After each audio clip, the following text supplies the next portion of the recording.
Hey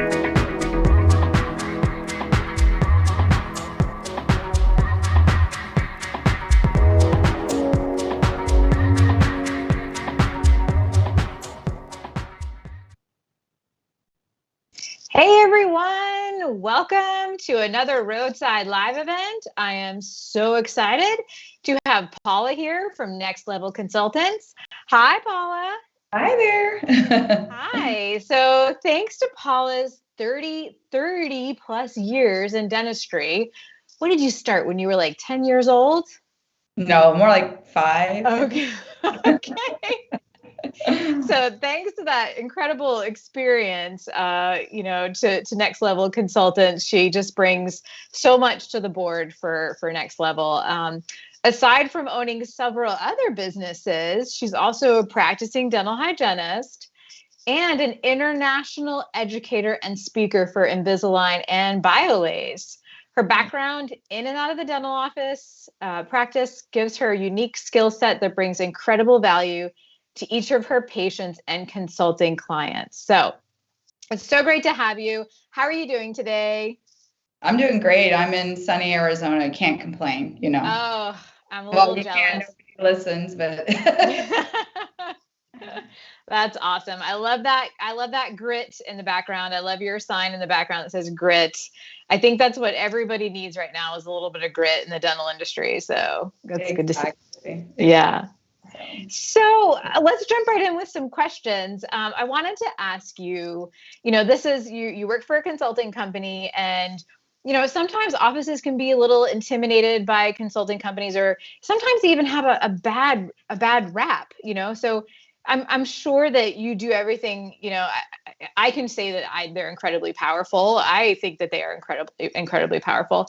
But what things should you consider or look for when when an office is considering hiring a consulting team for a dental practice? So what things should stand out? What questions should they ask? What should they look for? Okay, great question. Well, I think the first thing is what they look for and what they should look for are two different stories. I find that doing this for a while now, I kind of was on the other side of this, and I'll explain that. So what they tend to look for is when they have a challenge or a weakness in the practice, they go out and they look for someone that can improve that weakness or that challenge. And working for a different company at one point before owning my own, I was that person where people would seek out me because there was a challenge maybe in the hygiene department. Mm-hmm. And what I uncovered quickly is, the challenge isn't the hygiene department, it's the practice as a whole. It can definitely greatly affect the hygiene department, or the hygiene department can be part of that, challenge or obstacle. But typically there are challenges throughout the entire office, and what's happening. So an office will look for someone to fill that void. And then I come in, I happen to be well-rounded, as you went through all the things that I do, but typically a front office becomes a consultant or a hygienist becomes a consultant, and they do know the entire practice, but their niche is, let's just use hygiene as hygiene. If a hygienist has never sat up front and done billing or had an EOB and a breakdown or an insurance question, how effective are they going to be at really improving those systems up front and really walking that walk? So the office will be attracted to that, and then the person will try to consult the whole practice and not be so great at all the different things that are happening, but do the best they can do. Sure. So Michael and I, my partner at Next Level, discovered quickly that one person can't do it all. Just like a team, one person can't have all the skills. So what we've done is he having an MBA and being a business leader and a money person and understanding that whole financial aspect of it. Me being a hygienist, clinical dental assistant, and front office. We also have other front office specialists that work for us. We're able to cover all of that because when we're having an issue up front, sure, I can go up there and do my best, but if I send my front office specialist in, she's going to be the one that really moves the needle and makes a difference. And same in the hygiene department and so on. So we figured the best thing to do is be able to cover it all and, the whole practice. There's so much going on in that one little building. I think we take that for granted. We don't, especially when you don't work or if you've never worked in one. It's not just a matter of like walking in and punching the clock and leaving. Like the moment you step through the door, you're a part of this well-oiled machine, hopefully well-oiled machine. And so every role plays into each other's role. Right. So you're saying to look for a well-rounded company, like somebody that can cover all the different, facets of that. So the different departments and things like that. So. Right.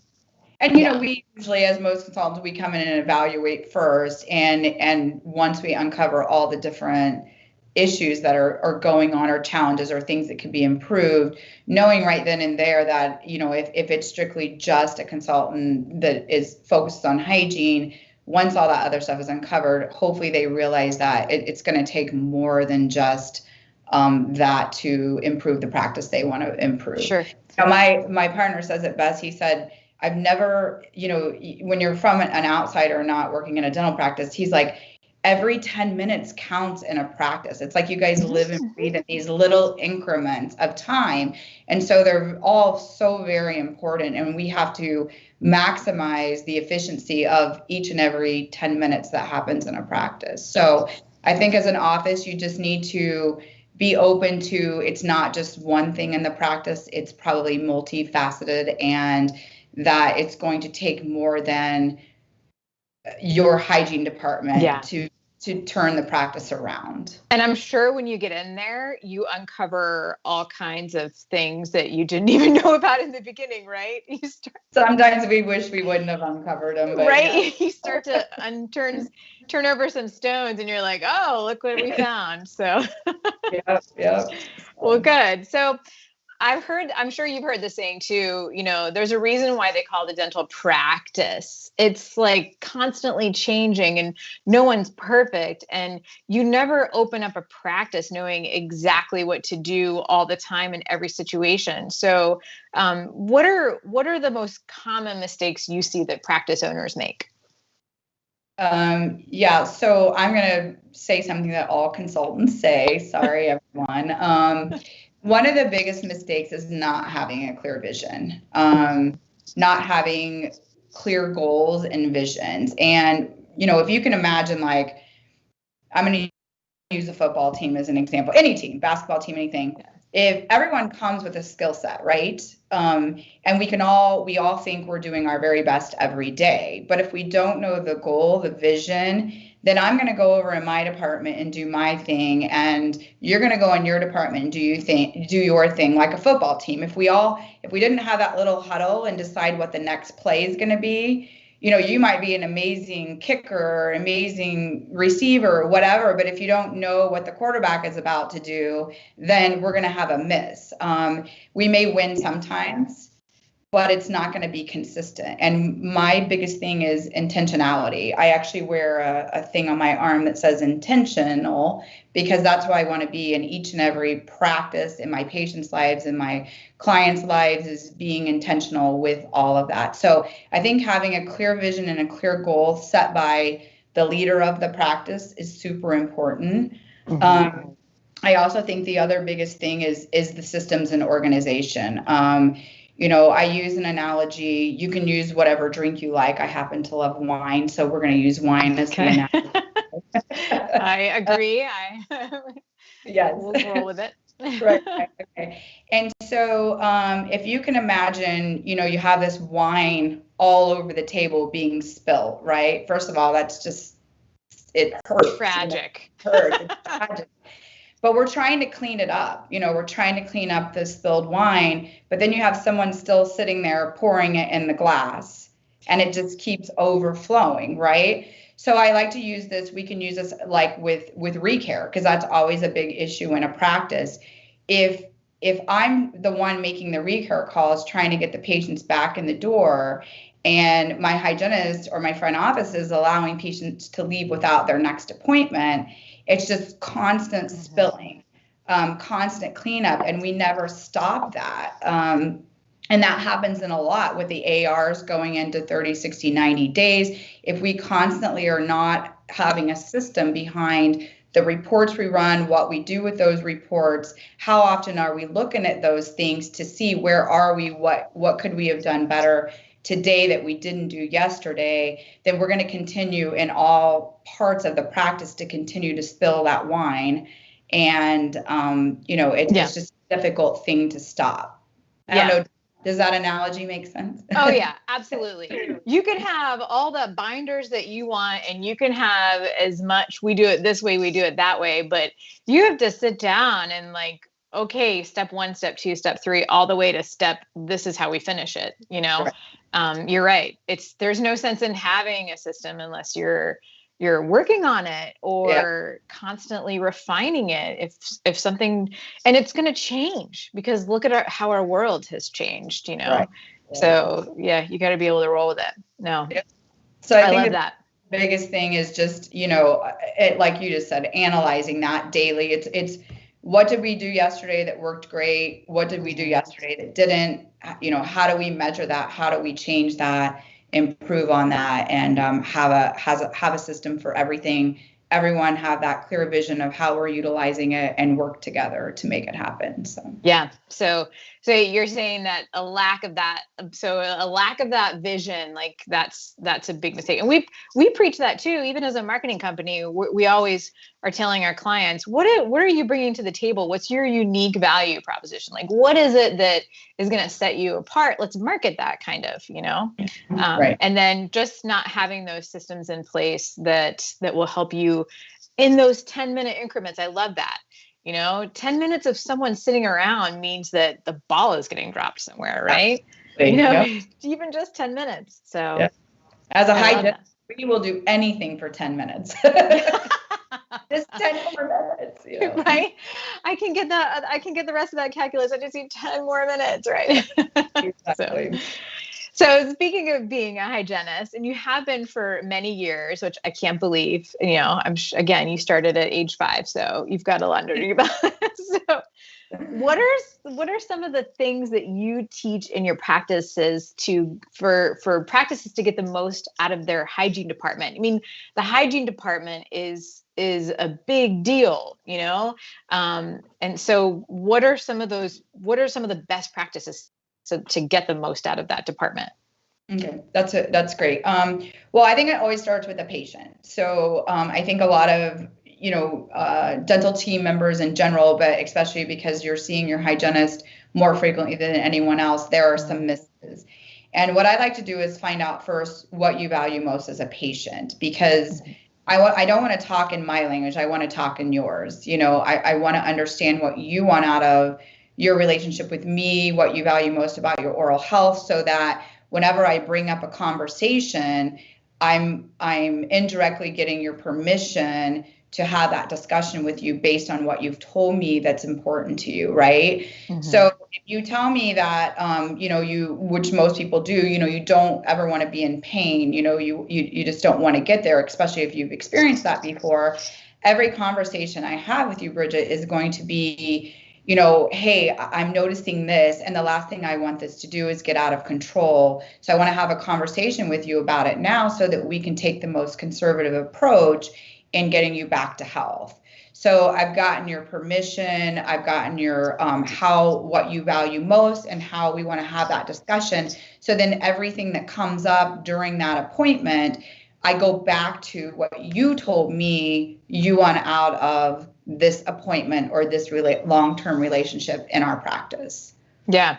I love that. You can't just sit them in the chair and then do your stuff and then get up and leave. And that's really hard. That it's quite frankly sounds exhausting, to do that with every patient.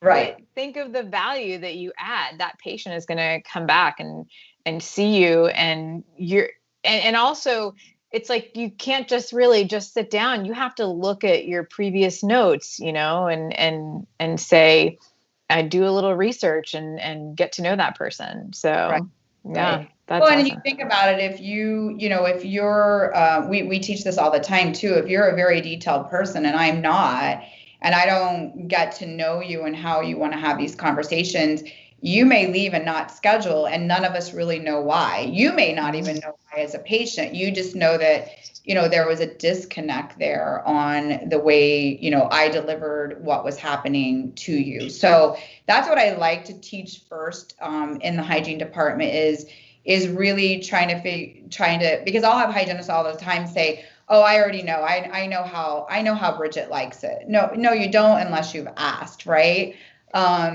She may just be so too nice to let you know otherwise, but it's why she hasn't scheduled for that perio or that crown for the last 5 years, so it's really finding that out. So I like to teach hygienists that. The next thing I really like to teach hygienists is being their part, like you just said, they're so incredibly important to the practice. Some will call us the heart of the practice, the life of the practice. And that doesn't mean that the other team members aren't as important.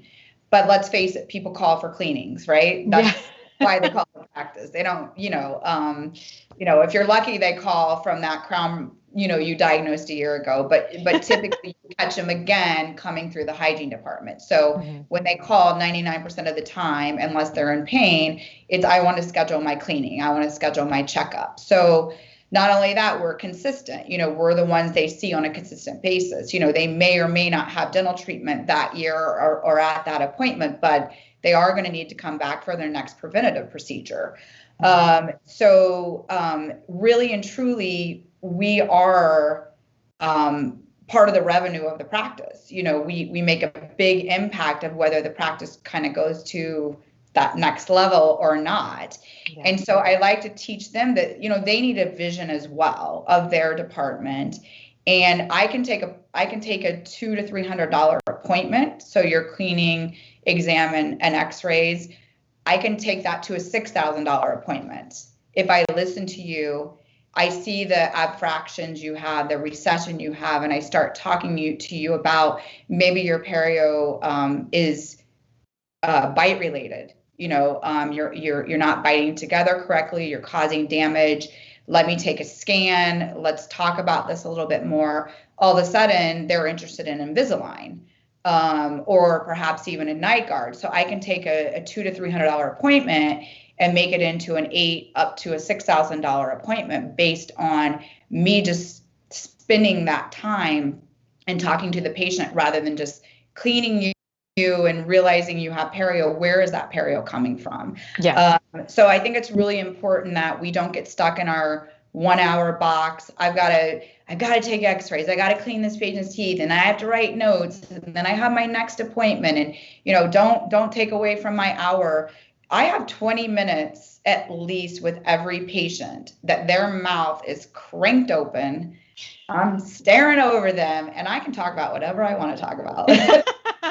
And I prefer to keep it, it's my time to educate. It's my time to talk to them about what I'm seeing in their mouth. Sure, I talk about my dog and their dog, but that's the friendly chatter at the beginning. I have their undivided attention, and I want to make sure that I'm talking about their oral health that impacts their overall health. So that's what I utilize that for. So understanding that you can directly impact the practice in so many ways as a hygienist. You have a little puppy back there. Oh yeah. Yeah. Speaking of parents, I just said sleeping a second ago. Your dog, He must have heard you.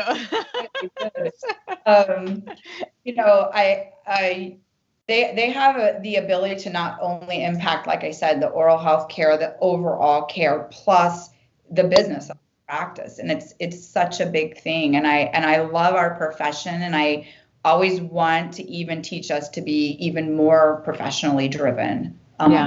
People trust us. We are part of the healthcare team. We may not be their doctor, but we are part of that journey in their life, because things manifest in the mouth first. The mouth can affect things. So yeah, that's my. Yeah, I love it. I love it. And I love how I didn't even think about it the way that, you're saying they have their mouth cranked open and you can't do anything. They can't do anything about it. So you're like making eye contact with them practically. So they either close their eyes or they open them up and listen to you. So it's great. I love it. Yeah. Yeah. Oh, well, good. So another, I have a bonus question for you. And if you have any tips for hiring hygienists right now, I mean, that's one of the things that we're seeing with our clients is that it's really hard to find people. So do you have like a hiring tidbit right now? Like just one little morsel? Yeah, it's funny, the market value has definitely gone up. So not only is there, possibly quite the shortage in hygienists, the ones that are out there are definitely, taking their pay to the next level. So it is pretty tricky. I think that at the end of the day, you want to make sure philosophies align. So I think if you can run some type of ad where you stand out of how not we want to treat our patients great, because we all want to treat our patients great, but maybe some things that you have in your practice that make you unique. Like I have an iTero scanner, and I have, obviously lasers from a particular company. These are things that I'm looking for. And as a hygienist, I started using lasers 22 years ago. I wouldn't work in a practice that didn't have a laser now. That's just my philosophy. So what I want to attract is other hygienists that, have those same skill sets. I also think, a sign-on bonus isn't a bad idea, or special incentives, if they are scanning for Invisalign during a procedure, if they are perhaps incorporating the laser into that appointment, if they're enrolling adults in fluoride, there can be little incentives along the way that help them understand that, yes, that hour, there's a little bit more I want you to do, but I'm going to reward you for that as well, because I believe that really helps with patient care. Other than that, I don't know. Are you, do you have any suggestions? I know you've been in the dental field for a really long time. No, I think you hit the nail on the head, and it's almost as if you're marketing to potential team members. And so it just struck me as like something that you would do for your patient, hey, we have Invisalign. This is how it can change your life.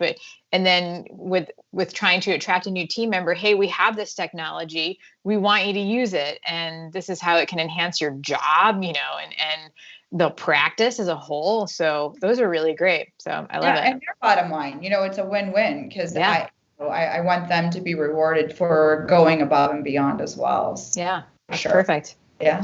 Oh, well, this was so amazing. Thank you, Paula.